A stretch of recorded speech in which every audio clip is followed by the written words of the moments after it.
സർവ്വസാധാരണമായി കണ്ടുവരുന്ന ഒരു പ്രശ്നമാണ് വായ്പുണ്ണ്. മോണയിലും നാവിലും കവിളിലും എന്ന് തുടങ്ങി വായിൽ എവിടെയും ഈ പ്രശ്നമുണ്ടായേക്കാം. ചുവന്ന നിറത്തിൽ വട്ടനിറത്തിലുള്ള മുറിവോ തടിപ്പോ ആയി വായ്പുണ്ണ് പ്രത്യക്ഷപ്പെടാം. നമ്മുടെ എല്ലാവർക്കും അധികമായി വരുന്ന ഒരു അസുഖമാണ് വായ്പുണ്ണ്. കടുത്ത വേദനയും ഭക്ഷണവും കഴിക്കാനും സംസാരിക്കാനുള്ള ബുദ്ധിമുട്ടാണ് ഈ രോഗത്തിന് ഏറെ സങ്കീർണമായിരിക്കുന്നത്.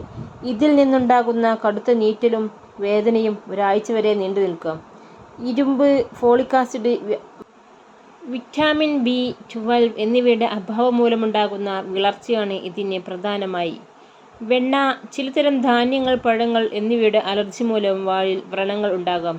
ടൂത്ത് പേസ്റ്റുകളിൽ അടങ്ങിയിട്ടുള്ള സോഡിയം ലൊറൈൽ സൾഫേറ്റും വാനിലയിൽ അടങ്ങിയിരിക്കുന്ന വാനിലും വായ്പുണ്ണിന് കാരണമാകാറുണ്ട്. വായിൽ കാണപ്പെടുന്ന ബാക്ടീരിയയായ സ്ട്രെപ്റ്റോകോക്കസ് സാങ്കിസ്, ഉദരത്തിൽ കാണപ്പെടുന്ന ബാക്ടീരിയയായ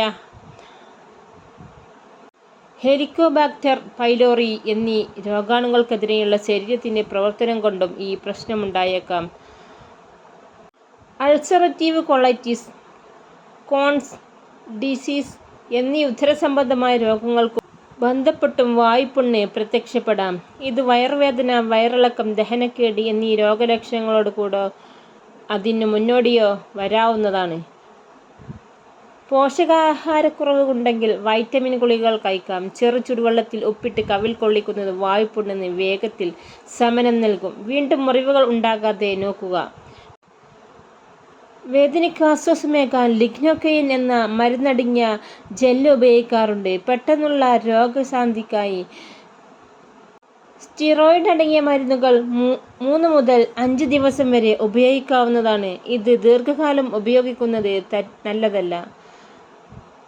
അഫ്തസ് അൾസറിൻ്റെ ചികിത്സയ്ക്കായി വായ്ക്കകത്ത് പുരട്ടുന്നതാണ്. ചുണ്ടിലും പുരട്ടിയതിന് ശേഷം ചുടുവെള്ളത്തിൽ വായ്ക്കൊള്ളുന്നത് നല്ലതാണ് വായ്പുണ്ണിന്.